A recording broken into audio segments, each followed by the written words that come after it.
one of the myths of regulation is that you have to be calm in order to be regulated. And that is not the case. In fact, what I'm looking for is congruence. And what I mean by that is that if I'm having a stressful morning and things are not going well, like my printer isn't printing this stuff and I've got a deadline in about an hour and a half, and then I realize I didn't put gas in the car the night before, all of those kinds of things that start to just kind of compound. And I am then going to have a natural, arousal state that's going to increase. It's going to put me under stress. And I can guarantee you that stress is going to be shown in terms of how I'm holding my body, my posture, my tone of voice, my eye movements, right? My facial expressions. So this is the example that I use. That's a natural state for me of becoming dysregulated. It's congruent. There's reasons to be under stress. Now we add a child in that factor, and I'm just going to mention this isn't a classroom example, but it's a home example that I think we could all relate to, is that I'm here in this state, and then I have, my 7-year-old that's there, and I'm short. I'm answering the questions, but I'm short. But what I try to do, and again, this is Dr. Winnicott's theory, the theory of good enough, is that, you go into this place of relationality and this connection, just a small fraction of the time, and the rest is rupture and repair, which I think we'll talk about in the future. But is that I name for my child my state of distress. And I say, I'm stressed. I'm running out of time. I've got so many things to do. This is me. This has nothing to do with you. This is me. And you can see in a child that relief of, oh, okay. Now the reason why that's important is because in a child's world, especially till the age of 12 or 13, they very much see the world as if what's going on around them is because of who they are or who they are not, amongst other things. And to name that not only allows me to name my state, but it allows the other person in the room to not have to search or to try to read my cues as if it's something that's happening between us. If we can stay connected to our experience, that's part of regulation. So regulation can actually be dysregulation if you can see it and label it. I really like that idea of making sure that they know that if it's something that doesn't really have anything to do with them, yes, you name it, you just put it out there. This idea that we always have to be in ventral and always have to be regulated, we're actually regulated when we can say we're not regulated.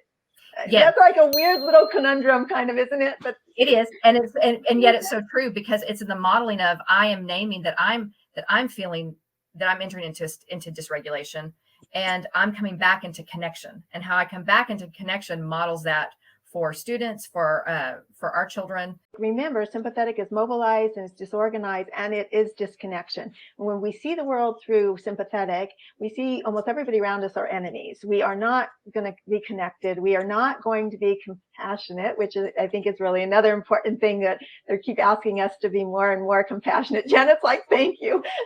Which, like, we are not going to be compassionate in sympathetic. And I had this teacher tell me that she had a student in the classroom that was throwing chairs, and it was very unsafe, and all the students around were feeling unsafe. And she went and talked with the principal, and the principal simply said, you need to be more compassionate. Well, that word has become really thick and deep, and I don't know, it's evoking a lot of emotion in people. And when I talked with Deb Dana about it, she said, the only place we can be compassionate is in ventral. That is that place where we aren't activated, we aren't in a state of protection. The nervous system isn't amped up for any reason. So in sympathetic, and then even in dorsal, if the sympathetic doesn't get us what we need, the fight, the flight, then we just shut down altogether, and we are extremely disconnected. At that point, we've shut the door. Remember, dorsal, we shut the door to the world, and we are really disconnecting. And that's even a harder journey to get them from dorsal back into ventral state. So what we want to do is try to keep our students from saying, and ourselves, yes, from saying we've had enough. When I was writing the book, this was a love letter to us. I really wrote it from the perspective of, we are good enough. Dr. Winnicott's work on being good enough. And when we don't feel good enough, it's when the expectations are beyond what our nervous system can even explore. But we can't see any options. We can't think through the challenges and try to figure out things when we are in sympathetic fight or flight, or when we're in dorsal vagal shutdown. When we know we're going into one of those states, that the capacity to stay connected to our experience, but add a little space to that, right?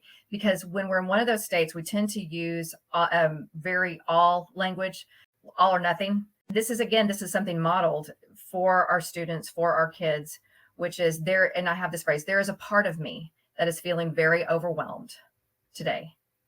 And by just saying that phrase, that there's a part of me, acknowledges that it's not all of me, but there is a part of me today that's overwhelmed. There's a part of me today that is feeling, if something tragic has happened at the school, or, it's there's a part of me today that's really going to be sad today. Right. And naming that, the language that we use, again, can be, we don't need to be like really, I don't know, legalistic on the language we're going to be using, but just using that open kind of ventral type language allows us to have that space, again, to create a sense of space from what my nervous system state is, and maybe the story that it's telling me, versus that sense of connecting to my experience. And one of those ways is to verbalize still how I feel, but I'll say a part of me. And I like that. Yes. And that language, again, can be modeled for the students.